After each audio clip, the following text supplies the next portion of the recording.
Good morning, everyone. This is your host today, Tuku Moita. Thank you very much for joining me yet again. Today being the 4th of May.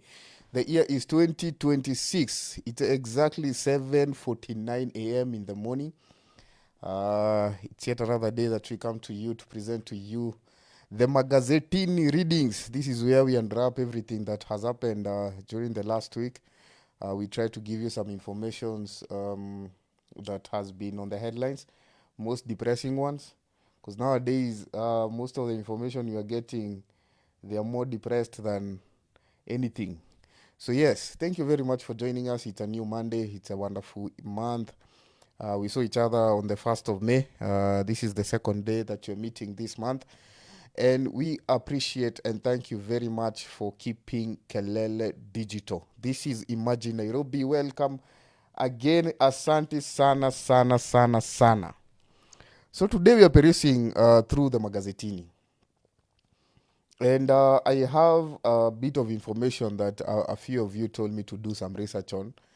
And I'm just going to touch on it kidogo so we do not step on the wrong toes here. But it is quite very important information that we touch on these things. During the last week, the government of Kenya found it important to not improve the lives of Kenyans, but degrade the quality of commodities, most important commodity in this country and in the world at large, just so they can cushion your pockets. I do not know how this is going to cushion you, but the Ministry of Trade, with the directions from the government, have decided to sell you a bit of low quality fuel. You remember some time back when the expert CS for energy was invited by, what do you call this lady at Citizen TV, and was told to categorize the kind of fuel that we use in this country. And unfortunately, for an expert, the only image he could paint of fuel was good quality fuel. So some of the things within our fuels are sulfurs that negotiate the kind of balances we get within the fuel that we consume in this country. It is very quite unfortunate that the government of Kenya found it very important to post, to give a statement issuing directives that we are going to be consuming fuels with up to 50 mg per kg of sulfur, just to control the pricing in this country. I want to remember some time back when this country was getting into G2G agreements, that is government to government agreements in oil trade. And some of the things we heard from this government was that the benefits of having these government to government dealings was so they could cushion us from instances that we had with Russia and Ukraine, which were more severe than we are having right now with Iran. And I'm wondering why the government would choose to go that way. Remembering back still, some of the promises we got from this government was green energy, clean energy. Yes, I said green and clean energy. That is electric and solar. First, to conserve our environment, which was it was one stone hitting so many birds at once. Now, instead of us having budgets to improve on such activities, we are bringing in substandard, very low quality product into this country. I honestly do not know how to tackle this. It is my sincere apologies to start bad news in this morning, but that is the news that we have them today. And if you allow me, I would like to read the statement. This is a statement from the Ministry of Investment, Trade and Industry led by one Honorable Waziri Lee Kinyanjui. The Ministry of Investment, Trade and Industry has received requests from stakeholders in the petroleum sector, including the Ministry of Energy and Petroleum, regarding challenges in sourcing fuel that meets the current standard compliance levels. Owing to constraints occasioned by the ongoing conflict in the Middle East, including disruption of supply routes such as the Hormuz Strait one, and the need to safeguard the continuous supply of fuel critical to the economy. These concerns have been given urgent considerations. Upon review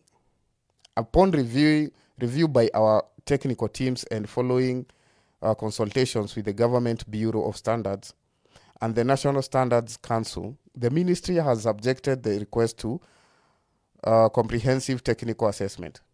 It is against this backdrop and in full consideration of the need to safeguard the welfare of Kenya's consumer and the stability of the economy that the Ministry of Trade, Investments and Industry has approved a request by the Ministry of Energy and Petroleum under the guidance of the National Standards Council to temporarily waive the sulfur parameter to the maximum limit of 50 mg per kg.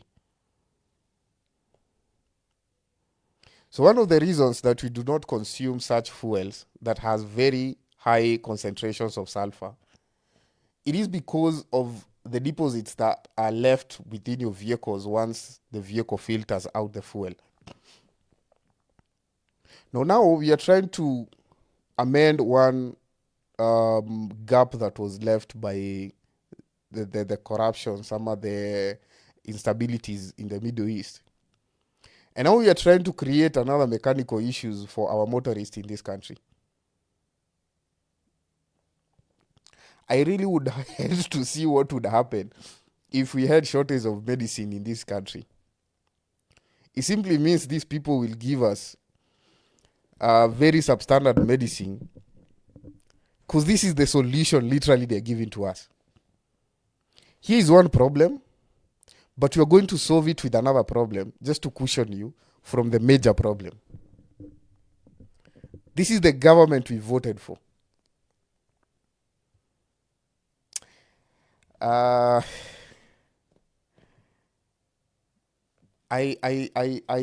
don't know. I do not know. I felt the need and I got the request from most of you to address this issue because this is an issue that needs proper interventions from the public, and I felt that it was only appropriate that the two ministry, Petroleum and Trade, would have gotten a proper public participation. Because I feel that this fuel is going to end up in people's vehicles. And some of the damages that have been reported before in people consuming such fuel would have only be appropriate if people got to give their opinion on this.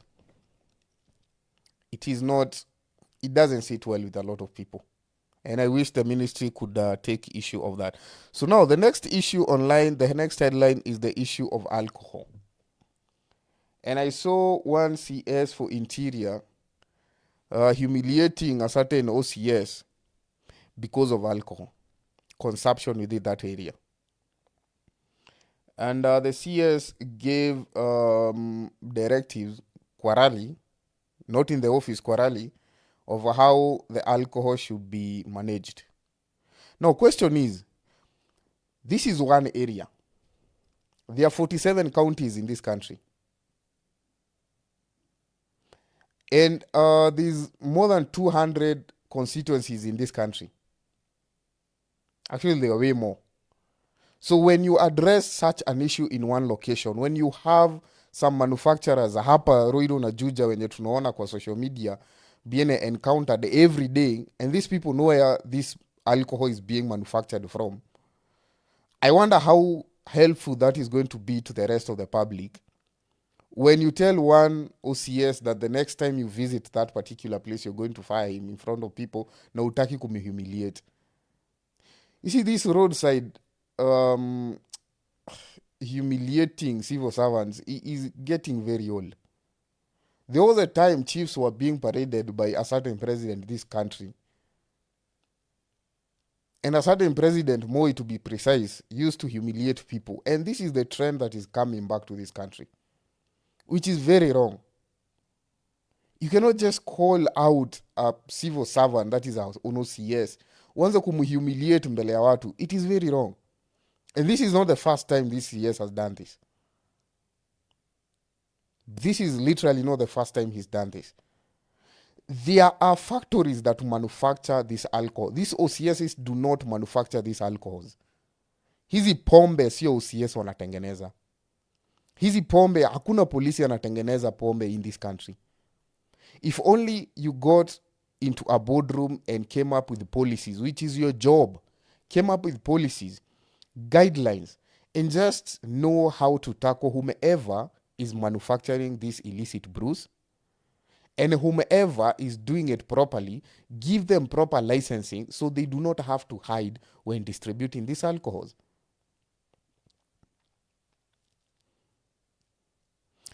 I think some people got the jobs, the waziri jobs without proper induction, but people need to know what policies are, how policies are done, how they are dispensed, how they are enforced.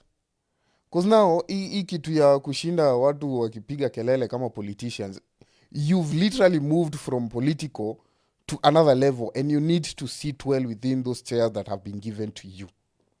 You need to know how to administer them. Do not go around humiliating everybody simply because you have a bendera and a few bodyguards be hapa mbele nyuma yako.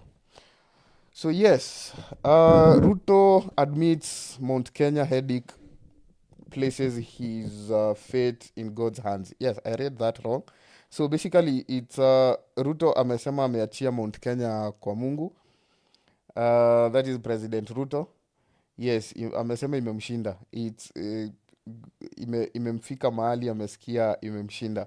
Yesterday one of his very best ally who wrote a letter to the previous regime, Jubilee's regime, has gone all verbal telling him that he's not going to vie for presidency for his incumbent position 2027 next year through UDA.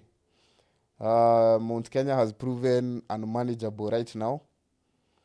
And ODM faces moment of truth as 3-day retreat kicks off in Mombasa. Yes, finally, ODM has decided to go on holiday to Mombasa and discuss their way forward coming 2027. I do not know what this speaks for the member of parliament and the senators and the governors who've been elected through ODM, who feel like attending the house today, because I believe there's a session today in parliament, is not very important, but going for a retreat to discuss their fate for 2027 next year is more important. And I complain and say this again. I do not know who said that politics and campaign have started in this country. The Constitution clearly dictates when campaigns should start. It is there written on paper. It is there documented. It is very well documented on when campaigns should start. Because now what you're seeing right now is a disruption of the normal day's work for people to go retreat, getting finances from God knows where, to discuss matters individual parties' priorities. You see, these members of parliament are only elected into office for 5 good years. In between the campaign periods, you're supposed to work. In between, from one election to another election, you're supposed to work. It does not matter if there's a by-election in between, you're supposed to work. So now there's a retreat that is Mombasa right now. ODM having all those members of parliament, and you know ODM is quite a very huge political party in this country. So agendas that are supposed to be happening in parliament are not going to happen simply because these people are in Mombasa trying to strategize how they are going to maintain their offices come next year. Their constituents at home right now who did not to get to admit their children to school simply because there was not enough money to transition 1.3 million students from grade 10 to Form 1. But people are finding it very comfortable to travel to Mombasa for a retreat to discuss how they are going to unite and how they are going to consolidate efforts so they can run for uh, re-election come next year. So yes, uh, it is taking a very bad shape in this country. Another thing, yes, they still on the standard blow to Ruto as Governor Kangata ditches ODM. Governor Kangata said clearly yesterday he has no intention for vying for president or for deputy president for that matter. But just to remind you, Dr. Fred Matiang'i has every intention of running for president and winning that election come next year. It's still on the headlines. More comments to Uhuru. Be like Kibaki who retired like a statesman. You see, I understand that the Presidential Retirement Benefits Act dictates that a president should not be partisan in any way. But the same act, it dictates that a president has the right, a retired president has the right to intervene and give consultations to the incumbent regime.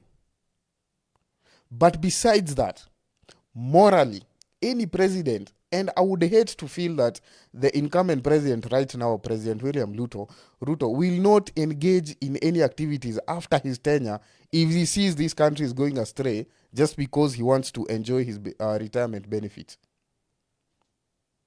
Anyone, not even the current, not even a retired president, anyone in leadership has the moral obligation to intervene when they feel that the country they once led is going astray. If any one individual in this country has the leadership position and they feel that at any one given time the country has too much corruption or something is going ill in this country or in any other country, I believe everyone has their moral responsibility to intervene. So yes, the same act dictates that the president needs to be very bipartisan, not partisan, not participate in any partisan politics. But I believe President Uhuru Muigai Kenyatta, I'm not speaking on behalf, I'm just giving my opinion on the same. I believe he has the moral obligation to intervene whenever he feels that the country he once led is not going well.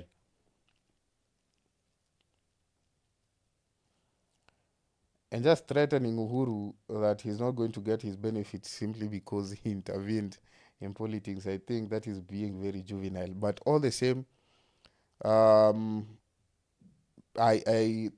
is in the headlines, and once yes, Murkomen is giving instructions to the retired president on how to handle his manners. So I think the president took notice on that. Inside plans for Oburu, Ruto CS is ready to draw ODM 2027 plan.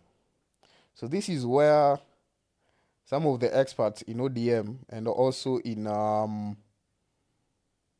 ODM leadership are feeling they are being manhandled, their hand is being pulled to a different direction. One of them being the zoning issue. And they feel that the president is not giving them fair respect. And I'm just giving opinion here because I was once a member of ODM, but I'm no longer a member of ODM. But I'm just thinking in any organization structure, once you invited in someone's house, then it's only it's only decent of you to be in good manners in accordance to that house's sharias. Because it isn't the other way around. ODM did not invite UDA into their house. It is UDA that invited ODM into their house. But all the same, I think they're going to get clarity on that within their retreat. And I think they're also going to get promises. The president is very good. He's given each one and every one of us some promises. Uh, so I think ODM are also going to get their fair share of promises. And it is very good that seeing that Mount Kenya and the president has already acknowledged that Mount Kenya is not behaving. So he doesn't feel compelled now to give the deputy president to Mount Kenya. So I think ODM should be okay with that. So there shouldn't be any issues there. So that will be that. Kios as Orengo is ejected from funeral in Seme. You know, it is quite sad seeing how tribalism and hatred and fights have been a rampage in this country of late. I was scrolling through my phone over the weekend, and when you turn like this, it is Somalis versus Kambas. When you turn on the other side, it is whom versus whom. When you turn on their side, it is chaos in funerals. When you turn on the other side, it is whom rejecting whom. There is a lot of dispute in tribal in party differences. You know, they say a country is only as strong as its leader. And I do not understand where the problem is coming from. There's too much hatred in this country, tribal hatred in this country. There's too much chaos, there's too much misunderstanding, and people feel so comfortable projecting their tribal differences on social media, live on TV. There's an interview I watched I think about 2 weeks ago. Actually, it was 1 week ago on one of the media houses. And these two young people were given a chance to debate on issues, on substance, but the whole interview turned out to be a tribal exchange of words. And these are Gen Zs. These are very young people, but they're learning from the best. They are feeling the atmosphere in the air right now is a tribal indifference. And it is there. You can feel it when you walk in the streets, when you work with your coworkers. You can literally feel it. You can, I do not know if it was Churchill or whomever said this, but they say that the core foundation, the foundation that holds anything is the only thing that gives you direction, that gives anything above that direction or something. I think it was something of the sort. So if you're being held by a foundation that gives you vibes to differences, it will be differences all over. If people feel the atmosphere ama the environment that we've been given, tumekuwa na shida na wewe, but the atmosphere right now is allowing us to let out that indifference. People will do that. If you ever went to any institution and that institution gives you an atmosphere, a field for you to throw blows at each other, that is what is going to happen. But if that institution, that organization gives you an atmosphere for forgiveness, gives you an atmosphere for looking at better things other than violence, people are going to be very focused. And I literally do not know where this hatred is coming from. When a whole waziri goes on social media, when a whole waziri stands on a rooftop of a vehicle and strengthens and cements something he very well knows is going to give birth to violence, ngamia zote ni zangu. When you see something is leading to violence, I think you as a leader, it is only important for you, it is only moral for you to take notice of that and give directions so this dispute cannot grow to something else. Because I saw something happening in Mwingi. People were very bitter of the 7 people that were buried. Even the lady, the politician lady at Garissa, she was very bitter. And that is why I'm telling people, yes, she said very hurtful things, but you also need to take note that someone's life was taken away from her. And I feel as a leader, you as a leader that people look up to, when you see such things happening, it is only right that you do not escalate them to heights you cannot manage.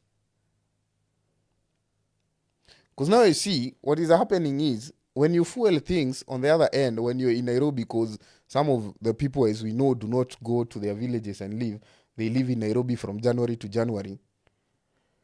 When your kings need to travel, and the only route they can travel is through Mwingi, now you see what is happening, people throwing stones.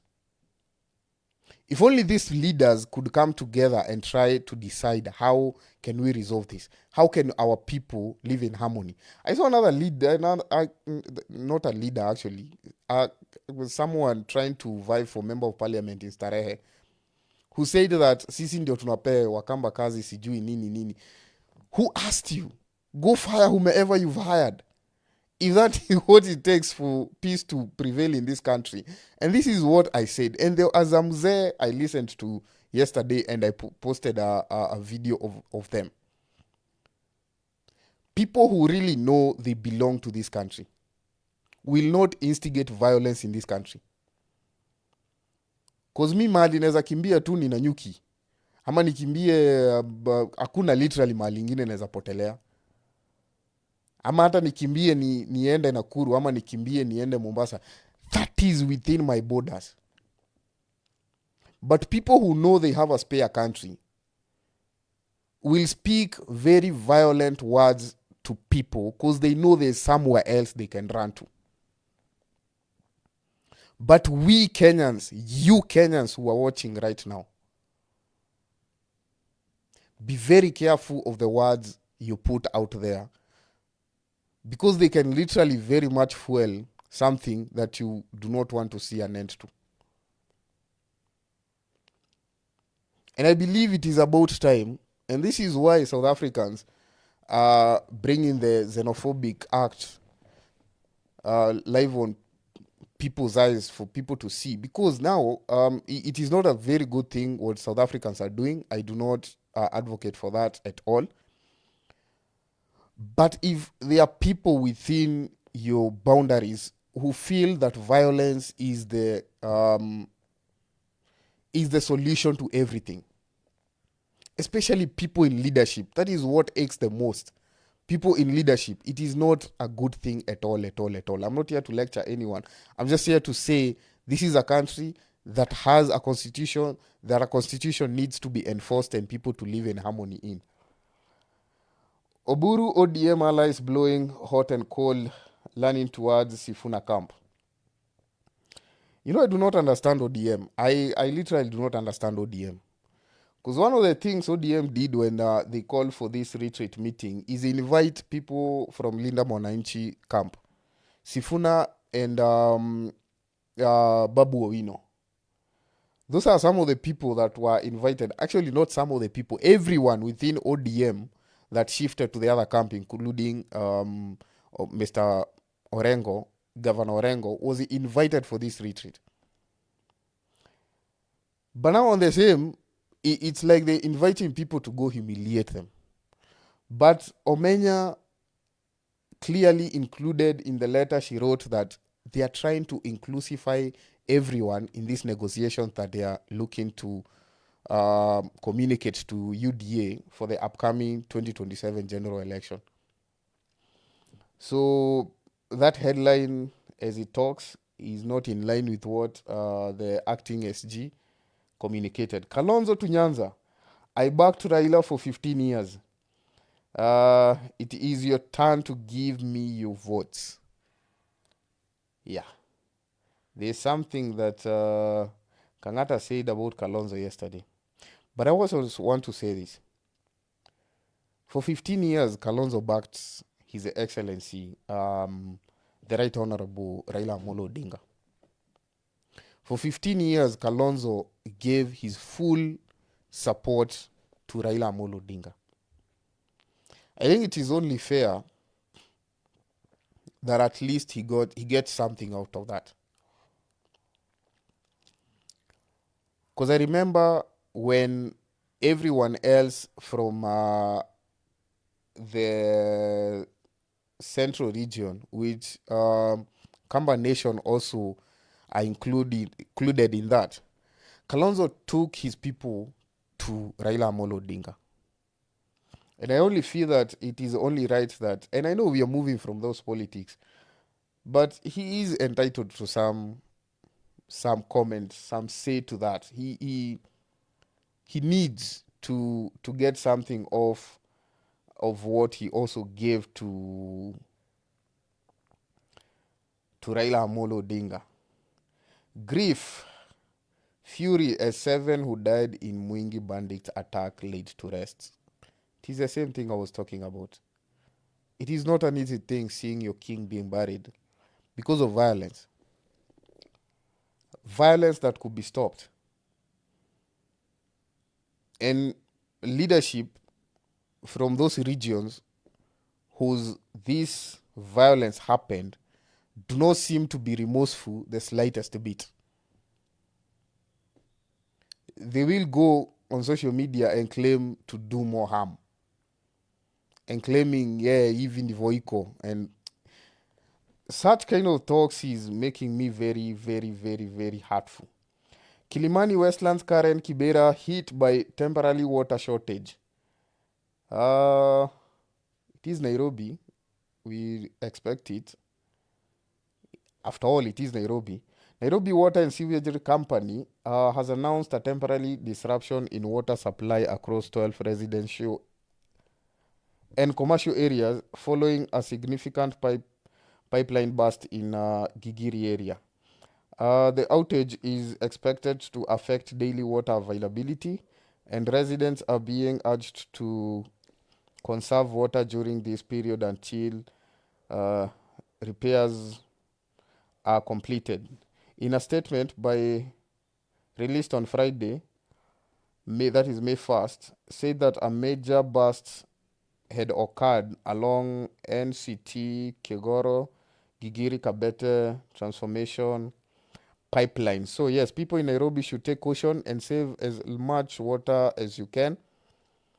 It is Nairobi after all. There was a burst for on a water pipeline. So please save as much water as you can because this is Nairobi and things are not working. So be advised. Kirandich Dam, Baringo Grand Dream to Drinking Den. This is in Baringo. This is one of the marginalized areas in this country. Yes, it is quite unfortunate that there was a sitting president for 24 years from the same region. And this is one of the dams that was supposed to be constructed there. But now it has turned to be a nightclub for most. This is where people go to drink their liquor. It is quite unfortunate, the proceedings that are happening in this country. I saw one video where the president visited one area in Baringo, and he was trying to give his usual promises to the people. And one of the people shouted that kitu yenye tunahitaji ni network. I know every other person forgot. They were asking for health, they were asking for schools, they were asking for transport, and they literally jumped into the network bandwagon. In the year 2026, a whole region that has no internet. a region that had a sitting president for 24 good years. One of the most powerful presidents this country has ever encountered. I know one would argue that the president left office before the whole issue of telecommunication was very firm in this country. But all the same, some development would have been good, because now if you have about 4 industries in Baringo, then the issue of network right now wouldn't be an issue. Because what you have here is one telecommunication company, among the two most advanced telecommunication companies in this country, do not see the need to invest in those areas because there's literally not much activity happening. So that is the main issue we have with such areas like Baringo. If only the president would have taken notice when he was asking the people in that region what they really need. If only one industry was set up in Baringo right now, the issue of snake bites, the issue of communication, network, the issue of health, the issue of schools will not be there. If this one member of parliament, or 2 members of parliament who feel very close to the president, would stop posting to us the G-Wagons they are buying every other day and the choppers they are riding on, and at least talk to the president, and I have just one industry, just one, not even a startup, just one industry set up in not Lake Baringo, in Baringo right now, just one, it would do a lot of change to that town. It would do a lot of change to that county. Just one industry would bring so much dream being killed around that area. Okay, where are we now? Who gets county jobs? Senators push for centralized hiring transfer. This issue has been there for the longest time. Since devolution came, one of the reasons devolution do not work is because after every 5 years, the smallest number of people who see projects being started and moved up are being changed by the governors that come. And this is one of the things that is bringing issues to the counties. Shifting employees every other day. The governor wakes up and decides, I do not want to work with him. I do not want to work with her. So they are taken out of their job.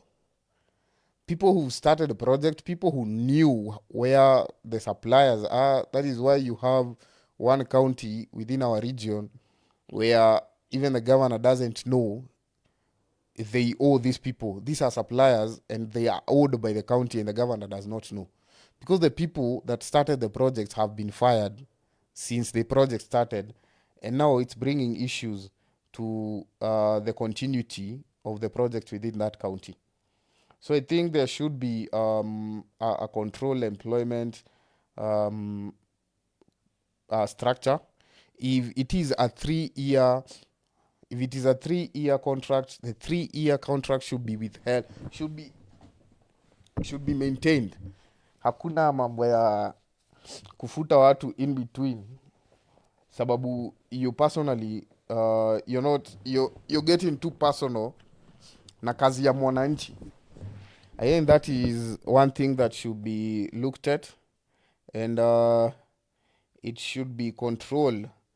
Probably there should be a law to govern around that. I know there is, but people are not taking caution of that. Olkalao, there's a by-election in Olkalao, and DCP is claiming dominance over that. So, but UDA and Jubilee are also dipping their fingers into that. A total of 22 aspirants from the 3 political parties, that is Jubilee, UDA, and DCP, have fronted their members to vie for the position. You see, I saw a list of how much Jubilee actually is one party that is charging the least amount for the nomination and is giving a waiver 0 shillings for people living with a disability. So I'm thinking, if these people have fronted about 10 people and they are collecting this much, especially for the people who've not given discounts to whomever is vying for the position, then there's a killing to be made by the party. Anyway, that's why people are registering parties every now and then. Tana River flooding expected this weekend. Interior Ministry wants. These are the things that they should be giving out, not issuing warnings to retired presidents. Tana River. Tana River is one county, and I do not want to be mistaken for this, but Tana River is one county that a lot of money has been wasted on, has been poured into. Not wasted on by it, been wasted on by politicians, but the people there have not gotten the services they require, have not gotten their fair share of the services. Galana Kulalu was set up in that county. All the way from the junction from Garissa kupanda hivyo mpaka Hola. That road, sometimes when it rains, not sometimes, all of the time when it rains, inaangaliago unashindwa if this is barabara, you'll find a river in the middle of the road. And monies were allocated to that road, not once, not twice. And we know to whom.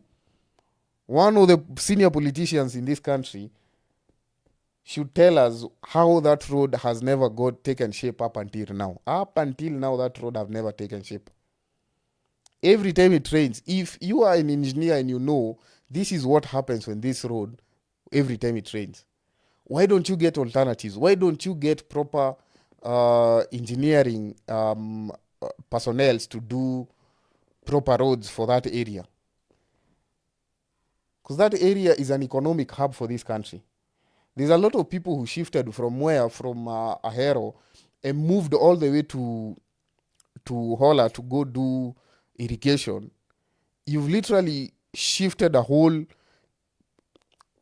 person's life, and yet you do not want to give them the facilities they need to continue their livelihood. It is quite very wrong. And I think 2026, we are expecting some very heavy rains. El Nino, some people are saying. So Ghosts Group missing funds inside Kajiado's women empowerment scandal. These things that are going on in this country, and millions of money are being dished out to groups for empowerment. So take for instance in Kajiado County,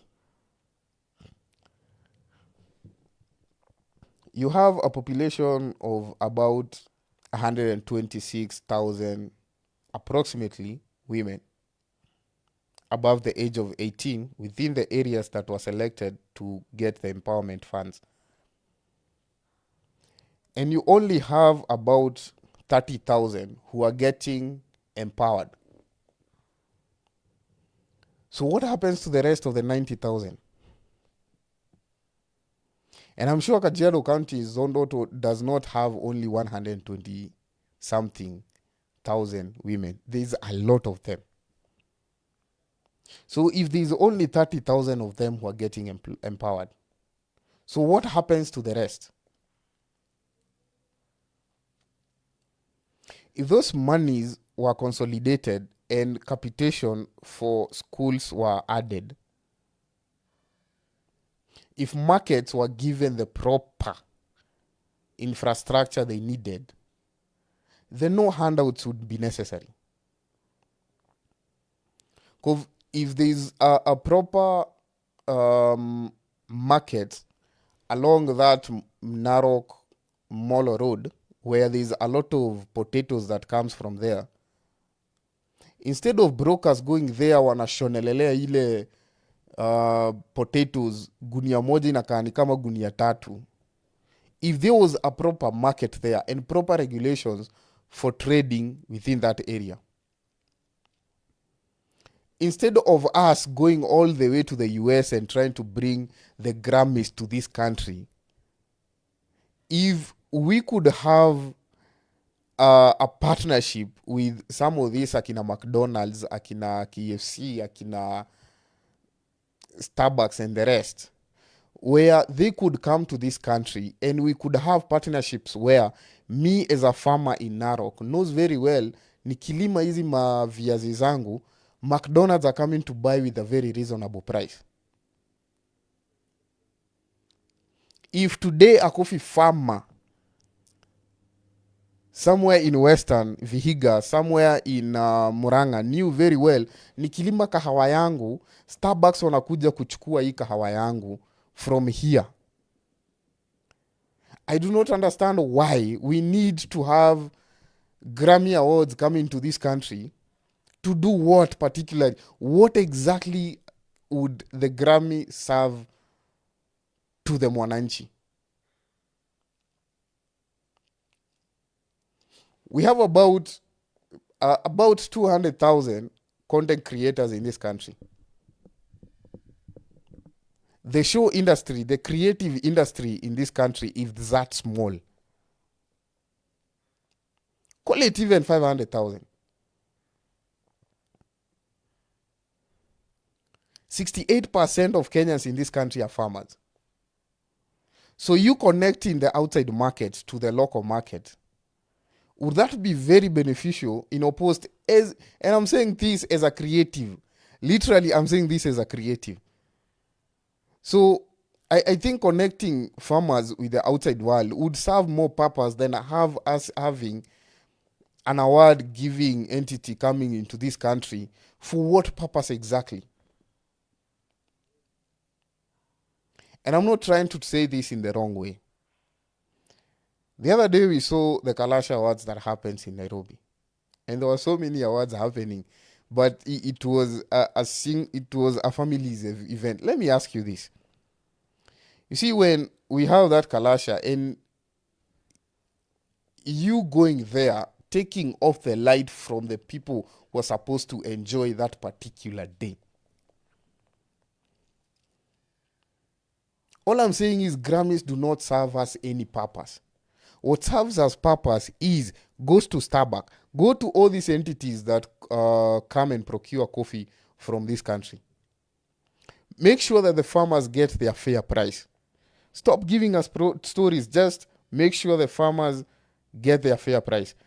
Toa our brokers. Let the farmers and Starbucks negotiate on the same level and let them have a consensus of how much Starbucks is going to pay farmers directly.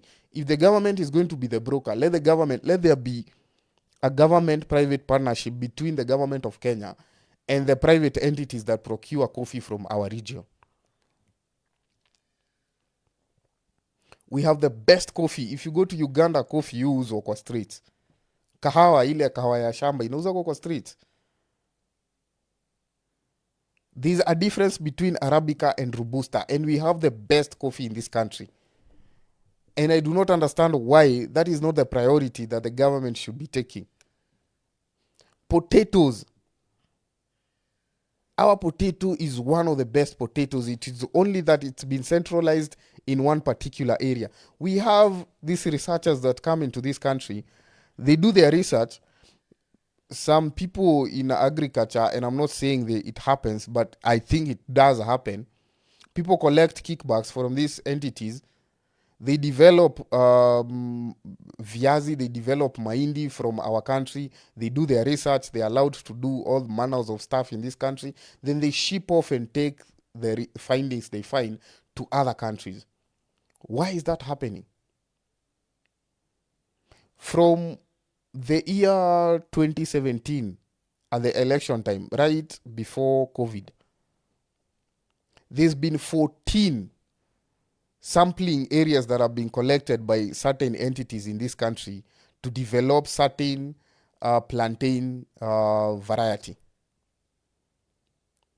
When those findings are found, where do we find these plantains being planted? Where have you ever gone in this country and seen there's a poster, certain research is being conducted in these areas, within Kariama, wherever?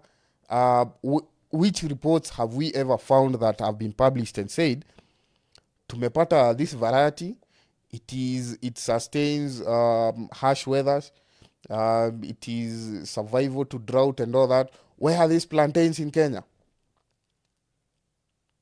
Where can there be a consolidation of efforts within these research firms and the government of Kenya and the marketplaces?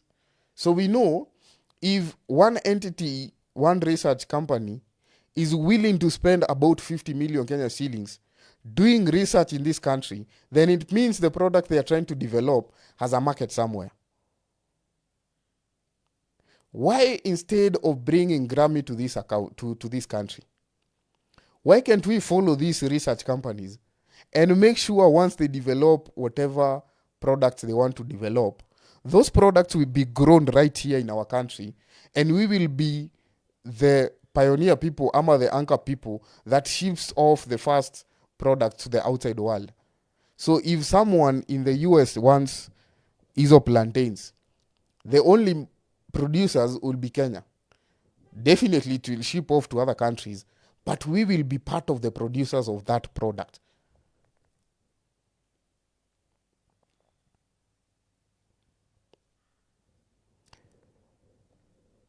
Here in this country, I'm trying to look at countries like the US. We have fields and fields and fields. Enda na huku Kitui, enda na huku Laikipia, fields and fields and fields. Shamba kama Olpajeta, 11,000 acres. I do not understand why the government of Kenya cannot come up with a package where we can even host some wildlife in this country and get paid for that. I saw an Indian billionaire who shifted a couple of hippos from one country to the other, and they are making money off that. Because these hippos cannot survive in this country. We have land and wildlife conservancies in this country. Instead of you going to bring Grammy Awards for 2 days in this country, then the hosts, when you mnaonaga huko in the US, are going to ask for hopefully a lot of money to come and host those Grammys so they can make sense. Then we will be asked sijui to do what, sijui to make stadiums, sijui to make what. A lot of money will be put into that. Then at the end of the day, the amount of money that will be brought into our country by those Grammys, it is only a 2 days activity, and probably we will not even gather back whatever monies we spend building those infrastructures. And some of them are very temporary. As we've seen, some of the activities that came to Kenya, look at the time when the Pope came into Kenya. A lot of the structures that were put up, kama ile structure inakuwa pale UON, it has never been used again. The whole structure costed a few millions. Other structures that were built up or Yakiwe that were so temporarily, they never even lasted a week. So much money was spent. And if you try to look at the effect on economic, so little was left into this country. So this short-term engagement, fame engagement, it will give a few people some limelight out there, because there are people in this country who cannot survive without attention. They want to be seen out there. But what's the economic impact to this country? I remember a time we were promised engine-less vehicles in this country, yenye haitakuwa ikiguruma, itakuwa ikienda tu. We have people like Elon Musk. We have some companies like Jetua. We have some companies like, is it Mark Kokog? Some funny names, Japanese name. People who are trying to invent new green, clean energy motor vehicles.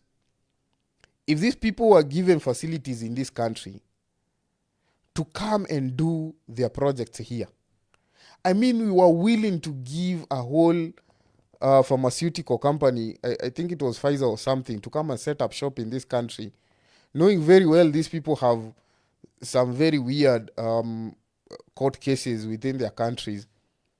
And we were willing to give them areas to come and set up shop. Why can't we give these organizations that are trying to invent new modern technology to come and set up shop in this country? Our people will get employment. And at the end of the day, we will not have these fuel issues we have. We will not need to resort to bringing very low quality fuel so we can manage the situation in the world right now. We probably would be dealing with some very clean energy vehicles in this country. I want to say goodbye. That is it for today. Thank you very much. My name is Tuku Moita. Thank you for watching Imagine Nairobi. We meet up tomorrow, 7 to 9 a.m. And watch out for the upcoming writings on our pages. We are going to give you some very nice reports coming week. We are doing some research on some political polling. And keep watching. Thank you very much. Tuonane kesho.